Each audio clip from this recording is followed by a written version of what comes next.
Yeah.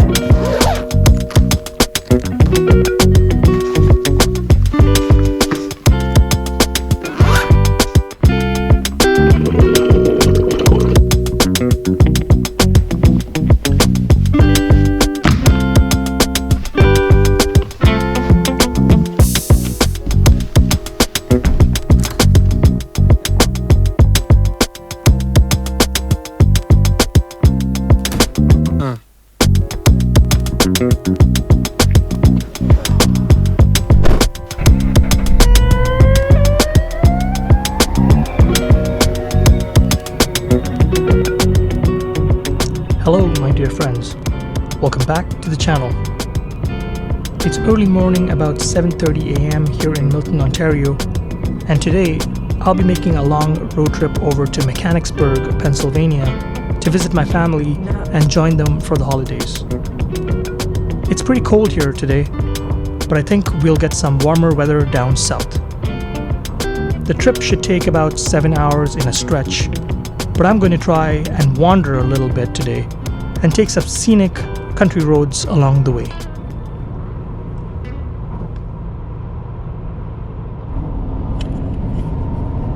I often get asked why I choose to drive long distances rather than fly.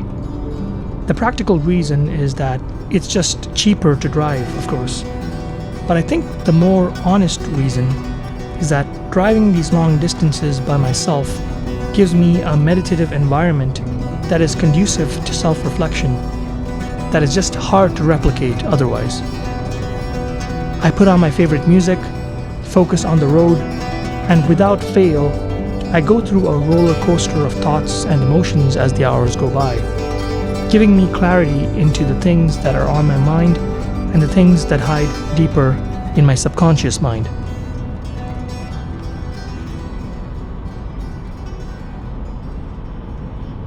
I had made the same trip to Pennsylvania 2 years ago when I was informed that my brother-in-law had become critically ill out of the blue. That wasn't the kind of trip I wanted to make, but I had to be there for my sister and my niece. I remember the drive there being full of prayers and hope that things would work out. But prayers have this funny characteristic in that they don't always get answered, despite how loud you say them. My brother-in-law passed away only a few hours after I got there. I don't remember much about the road back home after the funeral because I was a bit in shock about what had happened, but I do remember it was one filled with a lot of pain and sorrow. But ever since then, these specific trips from Toronto to Mechanicsburg have become important to me because inevitably, I always find myself reflecting on my brother-in-law's memory and the people he leaves behind. This journey today is dedicated to him.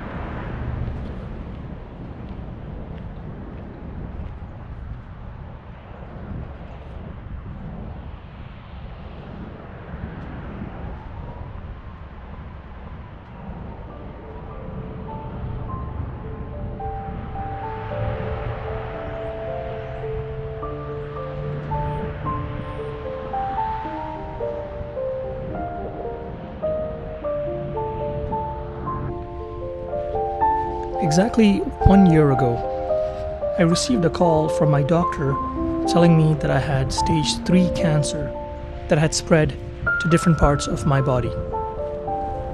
That felt like a slap in the face, to be honest. 4 months before that, I turned 34 years old, had just gotten married, and was having the time of my life. And now, here I was faced with a situation that was the last thing I thought could happen to me. Talk about life throwing curveballs at you. I've been in recovery a few months now, But this experience has made me think a lot about the concept of suffering over the past year and how to overcome life's expected or unexpected challenges. I thought about suffering a lot because my initial response to my diagnosis was one of fear and worry about whether this was the beginning of the last chapter of my life. I think about suffering perhaps because a lot of my perspectives on life center around the idea of making it as beautiful as we can, when in reality, life is just as much about misfortunes and grief as it is about beauty.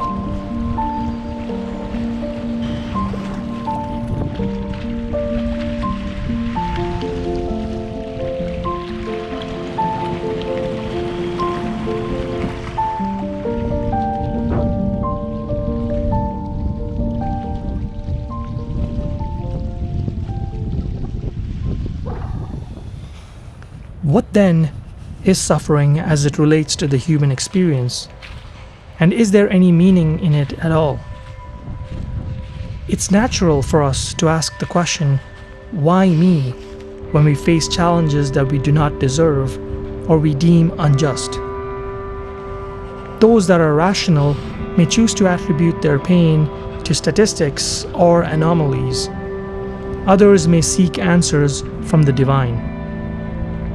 Either way, seeking the answers to why we suffer will not make our human suffering any less real.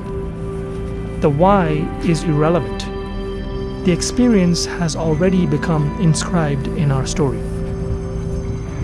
What is relevant then is how we deal with suffering. How we deal with life's challenges with the awareness of what we can control and what we cannot.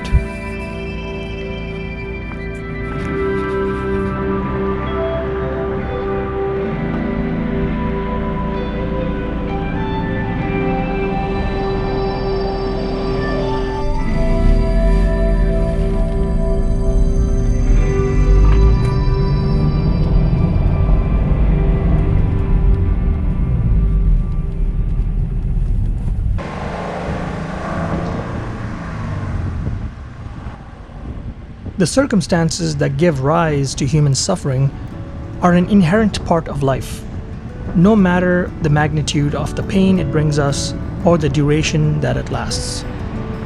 This is the first truth of the Buddhist teaching, dukkha satya, or truth of suffering. Death is the most fundamental of these circumstances. It is certain. But suffering also arises from loss, the inability to fulfill our desires, our fears, and our physical pain.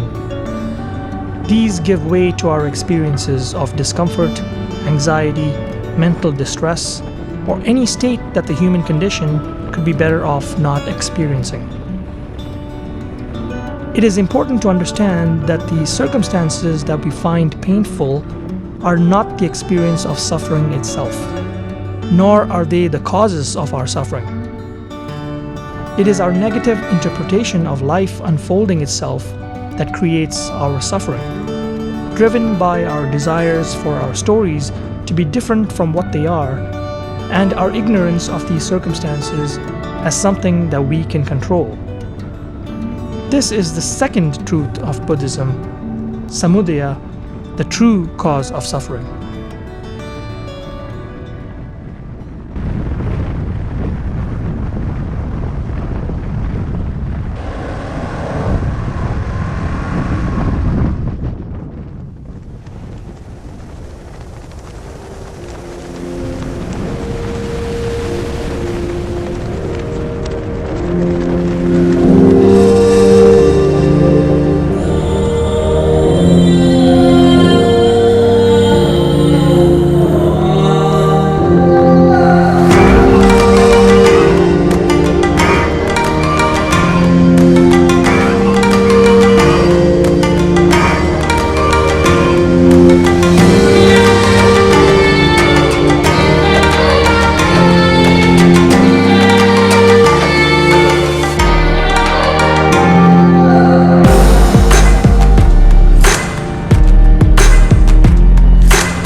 Suffering then originates in our mind, sparked by some event that in reality is neither good nor bad. It just is. And much of what we suffer comes from our traumas of past events or our anticipation of what the future will hold for us. It is our desire to control how life unfolds. Consider the example of a husband who grieves the loss of his beloved wife. On the surface, it may seem that it is her death that makes him suffer. But was it ever his expectation that he or his wife or anyone in the world would circumvent the inevitability or the timing of death? No, death is not what creates his suffering. Rather, it comes from his natural desire to control the outcome of his and his wife's lives, and his anticipation of his future, one without the partner who he created so many beautiful memories with. Or consider the man who has been diagnosed with some terminal illness. Much of his suffering comes from his fear of his impermanence and the thought that he may miss out on the stories that he still wishes to create. The idea of himself parting ways with his consciousness, and perhaps his own self-sympathy regarding his lack of control over his circumstances. Life has played its hand, but it is not what creates the suffering he experiences in the moment. Rather, his suffering comes from his negative contemplation about what is happening in his life, and his fearful uncertainty about whether he can handle what the future has in store for him. As for any physical pain he may experience from his illness, there is no need for him to contemplate the level of his pain, as he is already experiencing it and proving to himself his ability to coexist with his physical pain, at least in the present moment. Do not confuse pain for suffering. Understand that even though his body aches, the mind need not ache with it. It is only when we project our present experience of pain into the future as a fear of our inability to cope that we begin to suffer. The mind is the source of all suffering.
So, as it is our mind that creates the suffering that we experience, the key to overcoming it must be in the mind itself.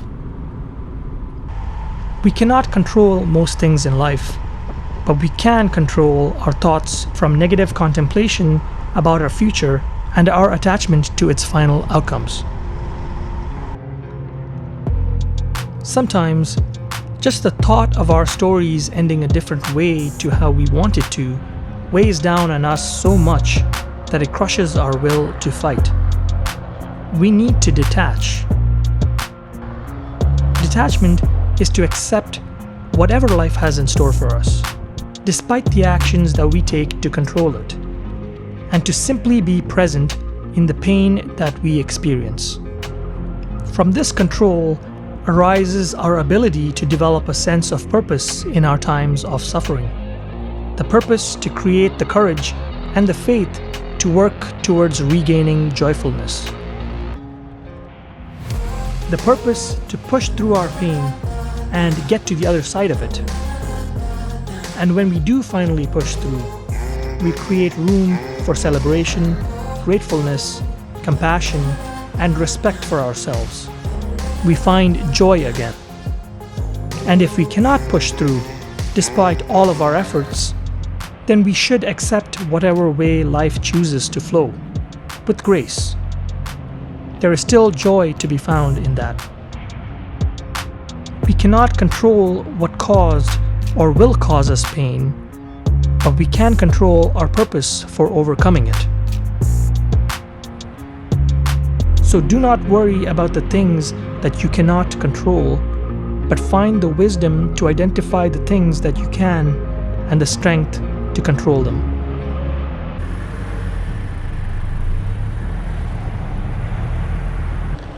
Alright, it's mid-afternoon now and I'm just crossing the border into Pennsylvania.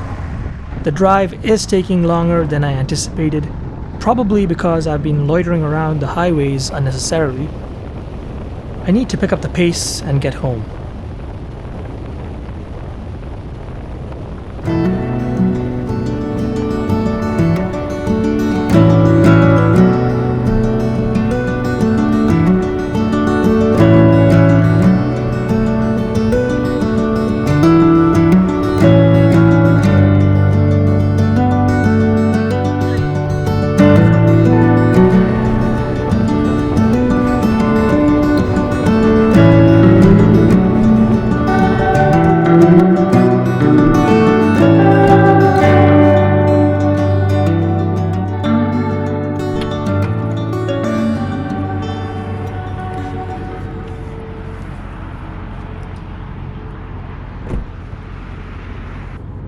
Accept everything that life gives to you with open arms.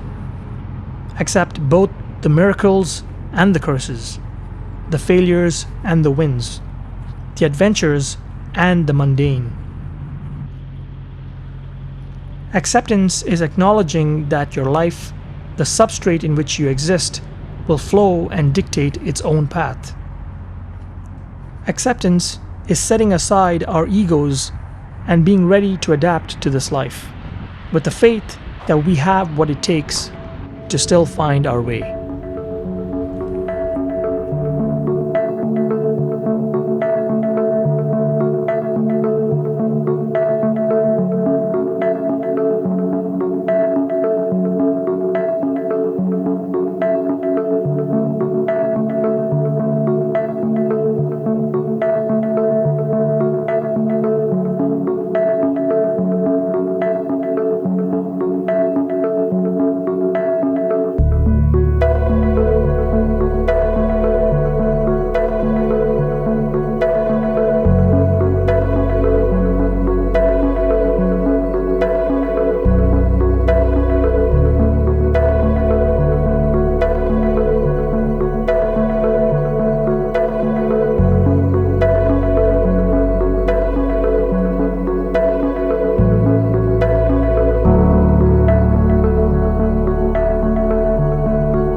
Here's the biggest lesson I have learned about life this past year.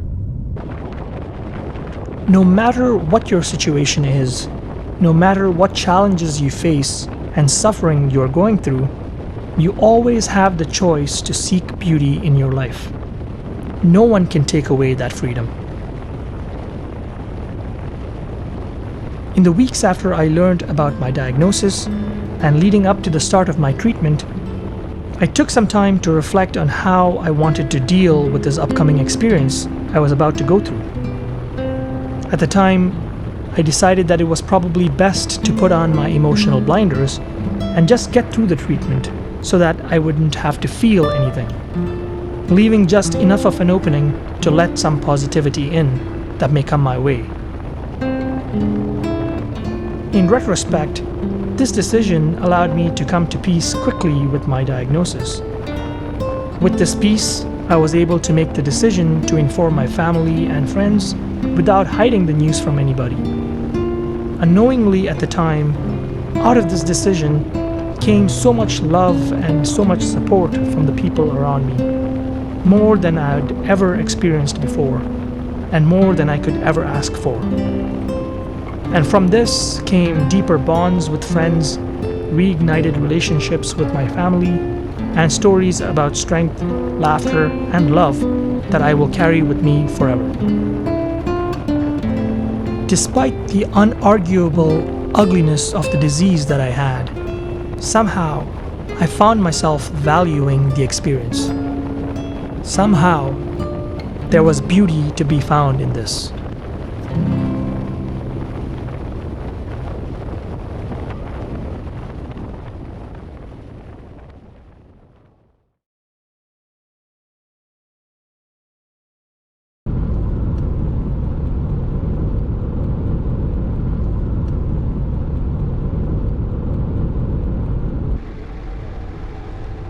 Finally, remember to never stop smiling.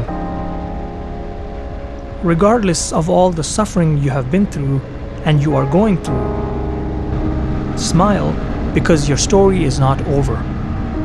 You are still here doing what you can. Smile because there's something or someone on the other side of your pain keeping you going. Whether it is the unfinished bucket list of life experiences you are yet to discover, or the desire to wake up and look into the eyes of a loved one again, or the nostalgic memories of your past that made your life worth living.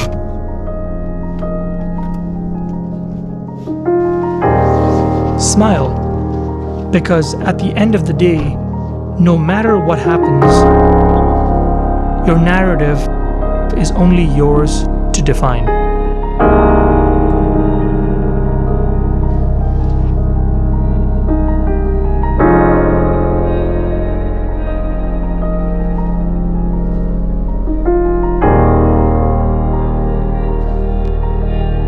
Alright my friends, this is the last video for the year.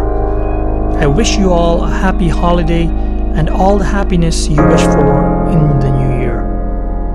I hope you found some value in this video today.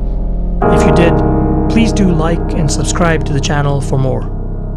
I'll keep this going in the new year, so I'll see you on the next one.